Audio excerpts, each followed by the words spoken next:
வணக்கம் நண்பர்களே. நம்ம சமையல் அறையில் தினமும் பயன்படுத்தக்கூடிய ஒரு சாதாரண இலை தாங்க கருவேப்பிலை. ஆனால் பலரும் இதை சாப்பிடாம தூக்கி ஒதுக்குறாங்க, தூக்கி போடுறாங்க. உண்மையில் இந்த சிறிய இலையில் நிறைய மருத்துவ குணங்கள் மறைந்திருக்குது. அதை பற்றி உங்களுக்கு தெரிஞ்சிருக்காது. தெரிந்திருந்தால் நீங்கள் இந்த ஒரு இலையை கூட வீணாக்கவே மாட்டீங்க. கருவேப்பிலைங்கிறது வெறும் மனத்திற்காக மட்டும் சேர்க்கக்கூடிய பொருளே கிடையாதுங்க. இதில் நிறைய மருத்துவ குணங்கள் நிறைஞ்சிருக்குது. முக்கியமாக இதில் இரும்புச்சத்து, கால்சியம், நார்ச்சத்து, விட்டமின் ஏ, பி, சி இப்படின்னு நிறைய ஊட்டச்சத்துக்கள் இதில் இருக்குது. சக்தி வாய்ந்த ஆன்டி ஆக்சிடென்ட்களும் இதில் இருக்குது.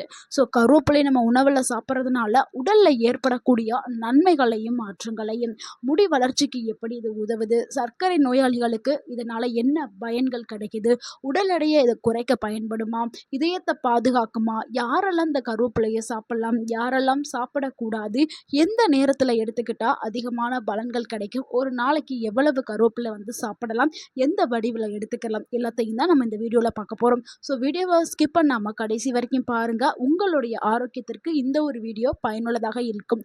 உங்கள் ஆரோக்கியம் உங்கள் கையில்தான். கருவேப்பிலை சாப்பிட்றதுனால உடலில் ஏற்படக்கூடிய நன்மைகளையும் மாற்றங்களையும் பார்த்துடலாம். அதில் முதலாவது நன்மை, ரத்த சோகையை போக்குறதுக்கு கருவேப்பிலை ஒரு சிறந்த உணவாக இருக்குது. இன்றைக்கி இருக்கக்கூடிய காலகட்டத்தில் பல பெண்கள் மற்றும் குழந்தைகளுக்கு ரத்த சோகை பிரச்சனை இருக்குது. ரத்த சோகை அப்படின்னு சொல்லக்கூடிய அந்த அனிமியா பிரச்சனை இருக்குது. ஸோ இதனால் நிறைய பெண்கள் மற்றும் குழந்தைகள் பாதிக்கப்படுறாங்க. முக்கியமாக இந்தியாவில் இருக்கக்கூடிய பெண்கள் நிறையவே பாதிக்கப்படுறாங்க. கருவேப்பிலையில் இருக்கக்கூடிய இரும்புச்சத்து மற்றும் போலிக் அமிலம் அதிகமாகவே இருக்குதுங்க. மற்ற உணவுகளை விட கருவேப்பிலையில் இரும்புச்சத்து, போலிக் அதிகமாக இருக்குது. இதனால நீங்கள் தினமும் 10லிருந்து 15 கருவேப்பிலை நீங்கள் மென்று சாப்பிட்டு வந்தாவே ரத்த உற்பத்தி நல்லாவே மேம்படும். ஹீமோகுளோபின் அளவும் நல்லா உயர ஆரம்பிக்கும். உடல் சோர்வு குறைஞ்சிடும். தலை சுற்றுதல் இது எல்லாமே குறைய ஆரம்பிச்சிடும். முக்கியமாக வயதான பெண்களுக்கு இது ஒரு சிறந்த உணவாக இருக்குது. அடுத்து இரண்டாவது நன்மை, முடி உதிர்வை குறைக்கிறதுக்கு கருவேப்பிலை பயன்படுது. பல ஆயிரக்கணக்கில் செலவு செஞ்சு நிறைய காஸ்ட்லியான எண்ணெய்கள், ஷாம்பு எல்லாமே வாங்கி அப்ளை பண்ணுறாங்க. ஆனால் நம்ம வீட்டில் இருக்கக்கூடிய இந்த சாதாரண கருவேப்பிலையை பயன்படுத்துகிறதே இல்லை. ஆனால் இந்த கருவேப்பிலை உங்களுக்கு நல்ல ஒரு தீர்வாக இருக்கும். ஏன்னா இதில் பீட்டா கரோட்டின், புரதச்சத்து, ஆன்டி ஆக்சிடென்ட்கள் இருக்குது. இது மூணுமே சேர்ந்து முடி வேர்களை வலுப்படுத்தக்கூடிய ஒரு ஊட்டச்சத்தாக இருக்குது. ஸோ முடி வேர்களை பலப்படுத்தக்கூடியது. ஸோ முடி வேர் நல்லா ஸ்ட்ராங் ஆயிடுச்சுன்னா முடி கொட்டுதல் பிரச்சனை ஆட்டோமேட்டிக்காக குறைய ஆரம்பிச்சிடும். தினமும் கருவேப்பிலை சாப்பிடுபவர்களுக்கு முடி உதிர்வு குறைஞ்சிரும். நரை முடி வரவே செய்யாது. அப்படி வந்தாலுமே ரொம்ப தாமதமாக வயதான பிறகு தான் வரும். நிறைய பேருக்கு இப்போ இளநரை வந்துடுது. 25-30 வயசுலலாம் நிறைய பேருக்கு வருது. ஸோ அதை எல்லாத்தையுமே சரி பண்ணுறதுக்கு கருவேப்பிலை பயன்படுது. முடி அடர்த்தியாக அதிகரிக்கிறதுக்கு கருவேப்பிலை பயன்படுது. அடுத்து மூன்றாவது நன்மை, கண் பார்வையை பாதுகாக்கிறதுக்கு கருவேப்பிலை பயன்படுதுங்க. கருவேப்பிலையில் விட்டமின் ஏ அதிகமாக இருக்குது. இந்த விட்டமின்கள் கண்களுடைய ஆரோக்கியத்திற்கு ரொம்பவுமே அவசியமானது. இரவு பார்வை குறைபாட்டை தடுக்கிறதுக்கு இது உதவி பண்ணுது.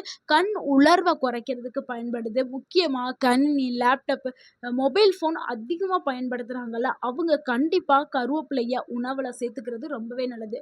டெய்லி நம்ம சமைக்கிற உணவில் கருவேப்பிலை சேர்த்து தான் நம்ம வீட்டில் அம்மாக்கள் சமைக்கிறாங்க.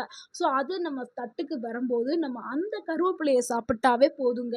நிறைய பேர் தட்டுக்கு வரக்கூடிய கருவேப்பிலையை தூக்கி தூர தான் போடுறாங்க. ஸோ அந்த கருவேப்பிலையை சாப்பிட்டிங்கனாவே உங்களுக்கு போதுமான ஆரோக்கியம் கிடைச்சிடும். அடுத்து நான்காவது நன்மை என்னன்னா, ரத்த சர்க்கரையை கட்டுப்படுத்துறதுக்கு கருவேப்பிலை பயன்படுது. சர்க்கரை நோயாளிகளுக்கு கருவேப்பிலை ஒரு சிறந்த ஒரு உணவாக இருக்குது. இது இன்சுலினுடைய செயல்பாட்டை மேம்படுத்துறதுக்கு உதவி பண்ணுது.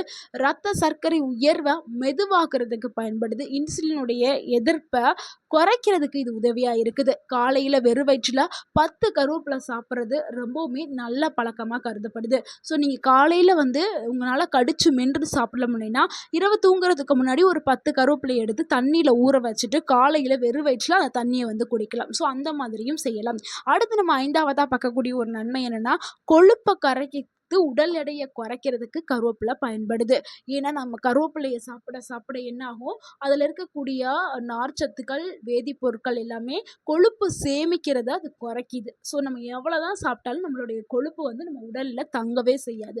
ஸோ அதுக்கு கருவேப்பிலை பயன்படுது. நல்ல ஒரு செரிமானம், நல்ல ஒரு டைஜஷனை கொடுக்கறதுக்கு கருவேப்பிலை பயன்படுது. நம்ம கருவேப்பிலையை ரெகுலராக எடுக்கும்போது உடலில் மெட்டபாலிசம் ஸ்பீடாக இயங்க ஆரம்பிக்கும். ஸோ மெட்டபாலிசம் நல்லா ஸ்பீடாக ஆயிட்டாவே உங்களுடைய உடல் வந்து கட்டுக்கோப்பாக ஆரம்பிக்கும். ஸோ உடல் எடையை குறைக்கணும்னு முயற்சி செய்கிறவங்க கருவேப்பிலையை நீங்கள் சாப்பிட்டாவே நல்ல ஒரு பலன் வந்து கிடைக்க ஆரம்பிக்கும். அடுத்து நம்ம 6வதா பார்க்கக்கூடிய ஒரு நன்மை என்னன்னா, செரிமானத்தை மேம்படுத்துறதுக்கு கருவேப்பிலை பயன்படுது. சாப்பிட்ட பிறகு சிலருக்கு வயிறு உப்பசம், வாயு தொல்லை, அஜீரணம் போன்ற பிரச்சனைகள் வந்து வரலாம். ஸோ அது எல்லாத்தையுமே சரி பண்ணுறதுக்கு கருவேப்பிலை ஒரு சிறந்த உணவாக இருக்குது. இது குடல் செயல்பாட்டை தூண்டுறதுக்கும் செரிமான நொதிகளுடைய உற்பத்தியை அதிகரிக்கிறதுக்கும் இது பயன்படுது. அடுத்து 7வது நன்மை, கல்லீரலை பாதுகாக்கிறதுக்கு கருவேப்பிலை பயன்படுது. நமது உடல்ல இயற்கையான வடிகட்டியா கல்லீரல் இருக்குது. கருவேப்பிலையில் இருக்கக்கூடிய ஆன்டி ஆக்சிடென்ட்கள் கல்லீரலுடைய செல்களை பாதுகாக்கிறதுக்கும் கல்லீரலில் இருக்கக்கூடிய நச்சுக்களை வெளியேற்றதுக்கும் பயன்படுது. கல்லீரலுடைய செயல்பாட்டை மேம்படுத்துறதுக்கும் கருவேப்பிலை பயன்படுது. அடுத்து 8வதா பார்க்கக்கூடிய ஒரு நன்மை என்னன்னா, இதயத்தை ஆரோக்கியமாக வச்சுக்கிறதுக்கு கருவேப்பிலை பயன்படுது. இதயத்தை மேம்படுத்துறதுக்கு கருவேப்பிலை பயன்படுது.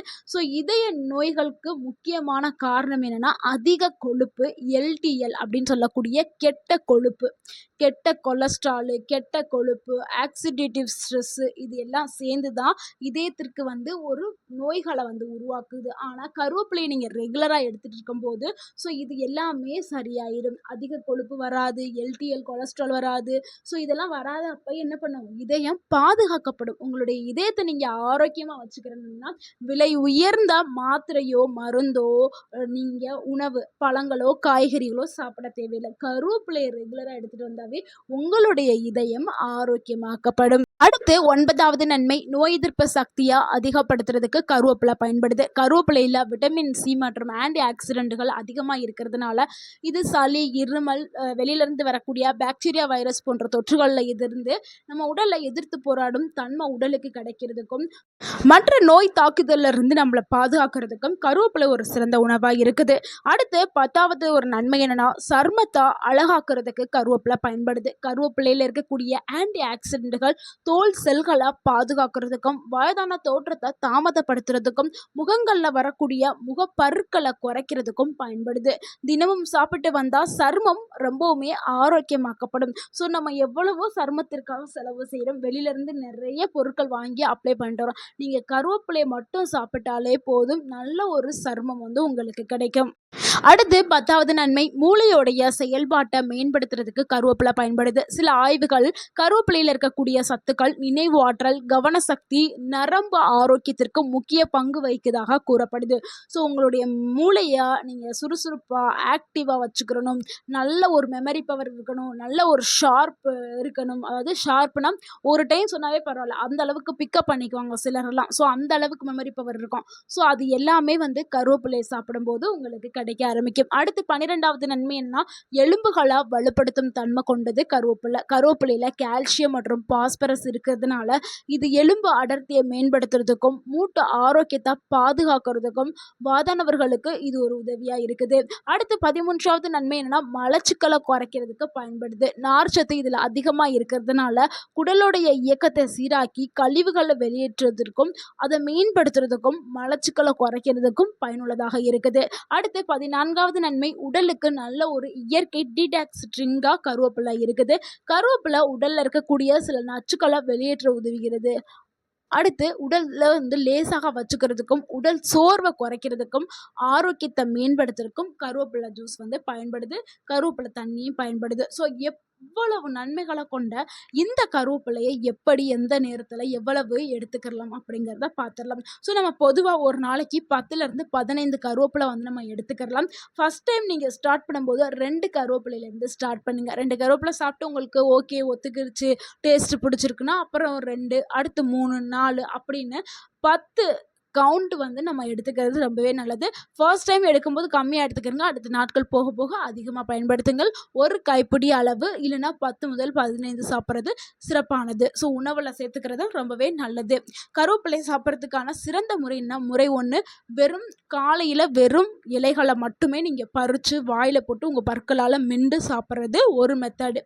அடுத்த மெத்தட் என்னென்னா கருவேப்பிலை பொடி. நம்ம இட்லி பொடி அரைக்கிறோம்ல, அதே மாதிரி கருவேப்பிலை பொடியை நீங்கள் ரெடி பண்ணி வச்சுட்டு உங்களுடைய தோசை, சட்னி அந்த மாதிரி நீங்கள் ஆட் பண்ணிக்கலாம். அடுத்து கருவேப்பிலை துவையலும் நம்ம செஞ்சு சாப்பிடலாம். அடுத்து 4வது மெத்தட் என்னென்னா கருவேப்பிலையில் டீ போட்டு குடிக்கலாம். அடுத்து கருவேப்பிலையை வந்து மோர் இந்த மாதிரியான